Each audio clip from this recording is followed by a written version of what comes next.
since RJ was 12 years old, he had an affinity with the guitar.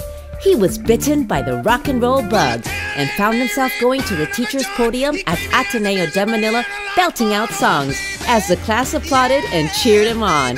He found himself singing during informal parties and jam sessions. His first gig was in the Ateneo High School covered courts on December 5, 1960, when he was in fourth-year high school with classmates Alan Austria, Robert Bass, Ernie Evangelista, and Vicente Vandellon, and they were known as the Riots. It was a roaring success. Thus, Ramon and the Riots was born. A few months after, popular DJ of DZXX and affiliate DZBB, Raleigh Grande, also known as Mr. Blue Jeans, noticed RJ and gave the band the name RJ and the Riots. At that time, Jimmy Colaiko joined the band. Thus, the RJ and the Riot show was born on radio, and the cry "Gising na, RJ na" became famous. RJ and the Riot's first song, Weightless, was a #1 hit, followed by Mashi Mashi, also a #1 hit. RJ and the Riots released a total of 2 long-playing albums and 33 singles. Another one of the biggest hits was Advertising Man. Recently, RJ uncovered the original master stamper of the original Advertising Man. RJ then set up a radio station in his backyard and a recording studio and started a rock and roll revolution, introducing the Beatles, the Beach Boys, Eric Clapton, and spawned the way for many Pinoy artists. Those were the golden years when rock and roll was born in the Philippines. RJ and his friends would DJ and gather together. Friends such as Pacho Delfino, Bombit Domingo, Bongoy Manahan, and Balls Aranya were the Rioteers. Although RJ was a steel man working with his father, the radio station went on under Alan Austria and continued to build a solid following. RJ's life in the Philippines was interrupted by martial law. He was exiled and returned after 14.5 years on March 5, 1986. During the EDSA Revolution, his radio station, then manned by Defense Secretary Juan Ponce Enrile, defected under the direction of the late Father James Reuter and became the voice of the revolution and received the Non de Guerre Award from former President Cory Aquino. Radio Bandido's role was repeated in 2001 when it played a key role in the ousting of former President Erap Estrada. DZRJ received the EDSA People Power Freedom Award.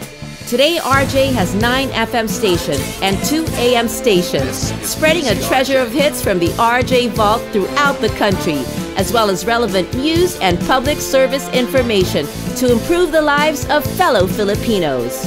Back in the 80s, RJ revolutionized and enriched the music scene by opening the doors of Bistro RJ on July 25, 1986.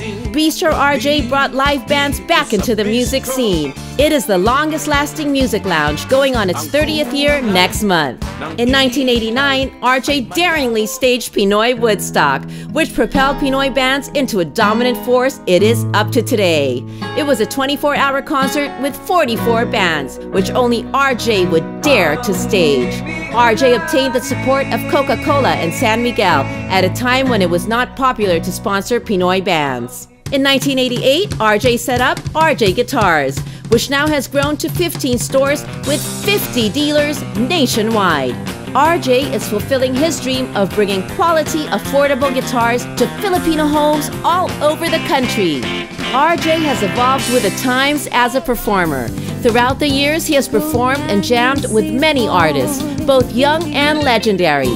RJ has released a DVD with the Manila Symphony Orchestra, released a gold CD, The Guitarman, with Viva Records, other popular CDs, and recently released the Duet CD and the Fine as Wine CD.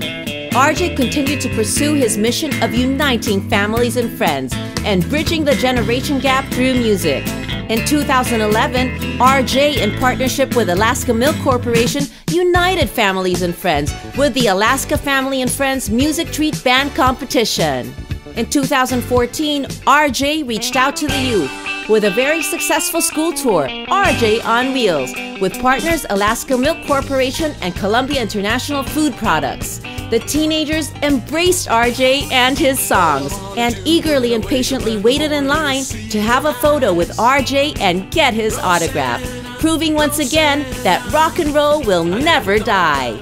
Today, RJ is known as the Pied Piper of music. He has set up brand new recording studios that boast of state-of-the-art equipment that record in high definition 192 kilohertz for more headroom and wider frequency response, and rare and vintage Neumann microphones restored to perfection. RJ has made his mark on TV with 2 successful TV shows on RJ TV's 2nd Avenue, TGIRJ and RJ Sunday Jam, and continues to play live at Bistro RJ every Friday night, as well as appearances in many other concerts. Of course, RJ still continues to innovate by launching the super vintage guitar and soon the standing cajon. One thing is for sure, he's still having fun.